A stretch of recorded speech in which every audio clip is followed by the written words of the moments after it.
आणि आता पाहूयात 25 मिनिटात 50 बातम्या वेगवान स्वरूपात। सोलापूरच्या मोहोळ तालुक्यात वादळी वाऱ्यामुळे केळी बागांचं मोठं नुकसान झालंय। पापरी परिसरात ऐन काढणीला आलेली 2.5 एकर केळी बाग जमीनदोस्त झाली आहे। त्यामुळे जवळपास 70 टन केळी मातीमोल झाली आहेत आणि शेतकऱ्याला लाखो रुपयांचं नुकसान देखील झालंय।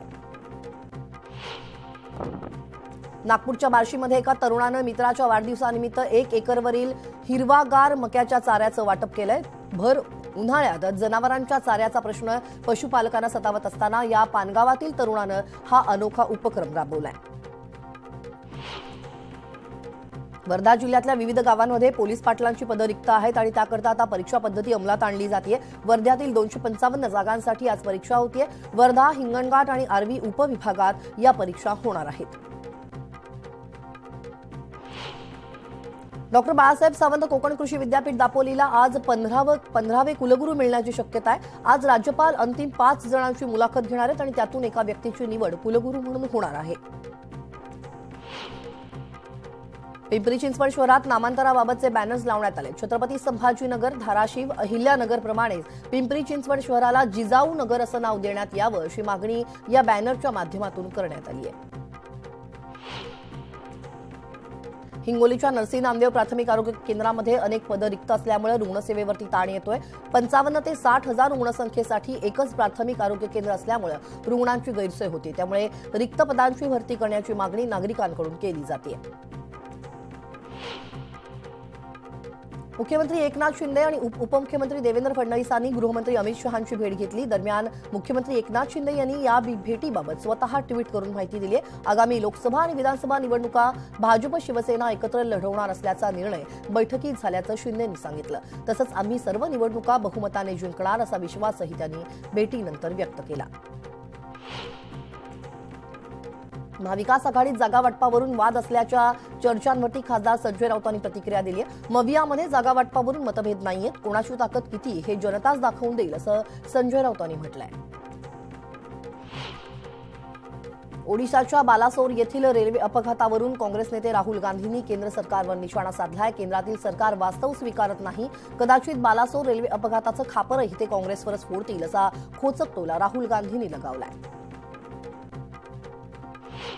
नाशिक लोकसभेच्या जागेवरून भाजप आणि शिवसेनेत रस्सीखेच सुरू झाली आहे। भाजप इच्छुक उमेदवाराच्या कार्यकर्त्यांकडून शिवसेनेच्या विद्यमान खासदारांवरती टीका करण्यात आली आहे। शिवसेनेच्या खासदारांचा गद्दार म्हणून उल्लेख करत पोस्टमधून टीका केली। त्यामुळे निवडणुकीपूर्वी शिवसेना आणि भाजपात वादाची ठिणगी पडण्याची शक्यता आहे।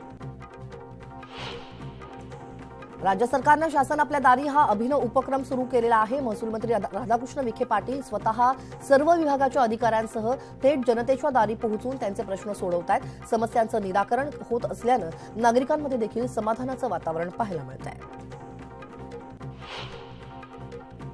साताऱ्यातील फलटण इथं मद्यधुंद अवस्थेतील पोलीस निरीक्षकानं गाडी चालवत रात्री मुलांना उडवल्याची घटना घडली। यानंतर संतप्त जमावानं मद्यधुंद पोलीस निरीक्षक दादासाहेब पवारला सूट दिला। दत्तनगर परिसरात मुलांना धडक दिल्यानंतर स्थानिकांनी पोलीस निरीक्षकाच्या गाडीची तपासणी केली असता गाडीमध्ये दारूची बाटली देखील आढळून आली। सुदैवानं या धडकेत मुलांना गंभीर दुखापत झालेली नाही।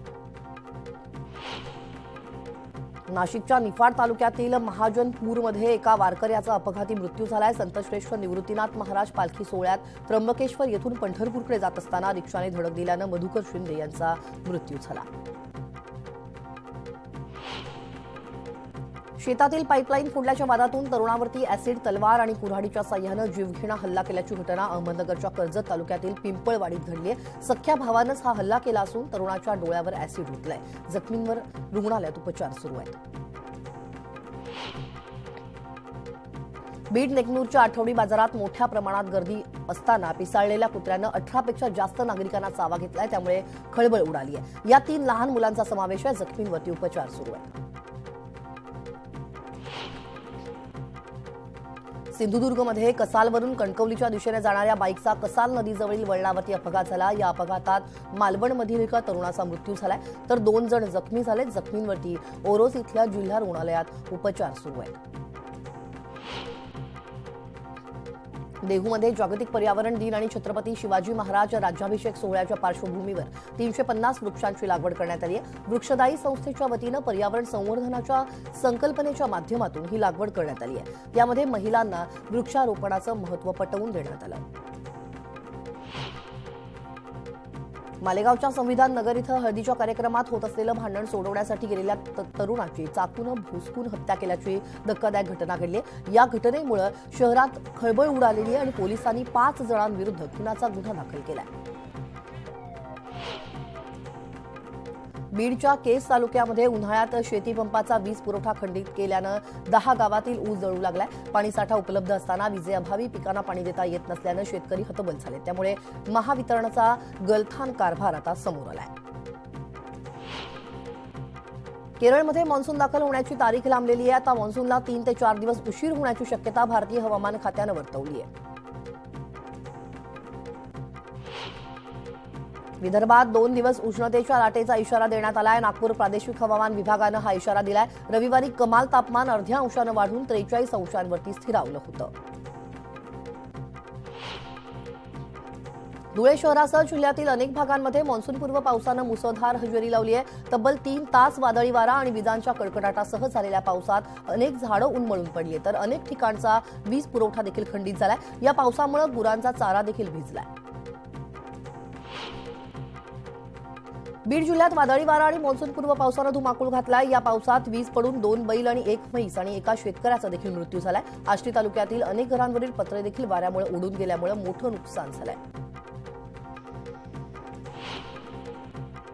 जळगाव जिल्ह्यात मान्सूनपूर्व पाऊस आणि उच्च तापमानामुळे केळीच्या पिकाला फटका बसलाय. त्यामुळे केळीच्या उत्पन्नात मोठ्या प्रमाणात घट झाली आहे तर केळीचे भाव वाढल्यानं केळीच्या निर्यातीवरही परिणाम दिसून येतोय. परराज्यातून केळीची मागणी घटली आहे.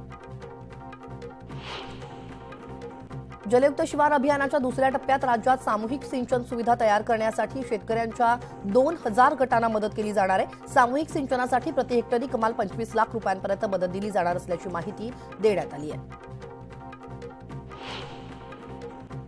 खानदेशात पूर्व हंगामी कापसाची लागवड सुमारे 70% पूर्ण झाली आहे. त्यामुळे 4 ते 5 दिवसात पूर्व हंगामी कापसाची लागवड 90% जाईल असा अंदाज व्यक्त करण्यात आला आहे.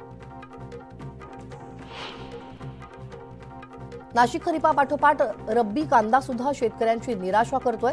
सध्या बाजारात आवकेचा दबाव आहे तर दर उत्पन्न खर्चापेक्षा कमीच दिसत आहेत. रब्बी कांद्याची टिकवण क्षमता कमी झाली आहे. ऑगस्ट महिन्यापासून कांदा आवक कमी होऊ शकते तर ऑक्टोबर ते डिसेंबर या काळात टंचाई सुद्धा जाणवू शकते. परभणीतील मानवत सैलू या कापसाच्या प्रमुख बाजारपेठांमध्ये कापसाच्या कमाल दरात गेल्या काही दिवसात 500 ते 700 रुपयांनी सुधारणा झाली आहे. त्यामुळे शेतकऱ्यांच्या आशा परत पल्लवित झाल्या. 2 महिन्यांच्या सुट्टीनंतर जूनच्या दुसऱ्या आठवड्यापासून शाळा सुरू होत आहेत. अशातच शैक्षणिक साहित्याच्या खरेदीसाठी बाजारपेठेत गर्दी होतीये. मात्र शैक्षणिक साहित्य 20% महागलेलं आहे. त्यामुळे पालकांच्या खिशाला आता झळ बसणार आहे.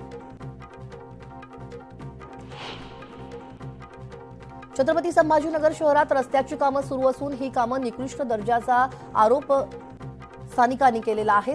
नागरिकांनी रस्ता किती निकृष्ट दर्जाचा आहे याची थेट पोलखोलच केली आहे. नव्याने डांबरीकरण केलेल्या रस्त्याचे चक्क अंथरुणाप्रमाणे तुकडे निघू लागल्याचा व्हिडिओ सध्या समोर आलाय. त्यामुळे फुलंब्री तालुक्यातील वाघोळा ते नांद्रा हा रस्ता बनवलाय की अंथरुण अंतरलंय असा सवाल नागरिकांनी उपस्थित केलाय.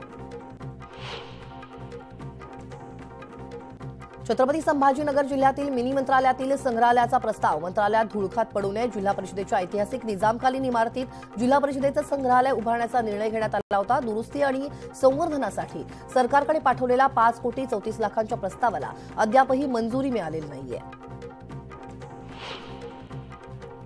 शिवसेनेच्या वर्धापन दिनाआधी मंत्रिमंडळ विस्तार होण्याची शक्यता आहे. नव्या मंत्रिमंडळात महिलांना स्थान मिळणार असल्याची माहिती देखील आहे. वादग्रस्त आणि प्रभावहीन मंत्र्यांना घरचा रस्ता दाखवला जाणार असल्याची माहिती सूत्रांकडून मिळते. प्रभाव पाडू न शकणाऱ्या ज्येष्ठ मंत्र्यांना नारळ दिला जाण्याची शक्यता आहे. राष्ट्रवादीचे अध्यक्ष शरद पवार यांच्या उपस्थितीत पुण्यात राष्ट्रवादीच्या नेत्यांची आज महत्त्वाची बैठक होणार आहे. जयंत पाटील, अजित पवार, सुप्रिया सुळे इत्यादी राष्ट्रवादीच्या नेत्यांच्या उपस्थितीत 8 लोकसभा मतदारसंघांचा आढावा घेण्यात येणार आहे आणि या मतदारसंघातील पक्षाचे आजी माजी आमदार, खासदार, पक्षपदाधिकारी आणि इच्छुक या बैठकीस उपस्थित राहणार आहेत. काँग्रेसचे प्रदेशाध्यक्ष नाना पटोले यांच्या वाढदिवसानिमित्त भंडारा नागपूर पाठोपाठ आता गोंदियातही बॅनर लागलेत. या बॅनरवरती पटोलेंचा भावी मुख्यमंत्री असा उल्लेख करण्यात आलाय. त्यामुळे चर्चांना उधाण आलंय. या सगळ्या घडामोडींसह या बुलेटिनमध्ये वेळ झाली एका छोट्याशा ब्रेकची. ब्रेकनंतर इतरही काही घडामोडी पाहायच्या तेव्हा कुठेही जाऊ नका. पहा फक्त न्यूज 18 लोकमत.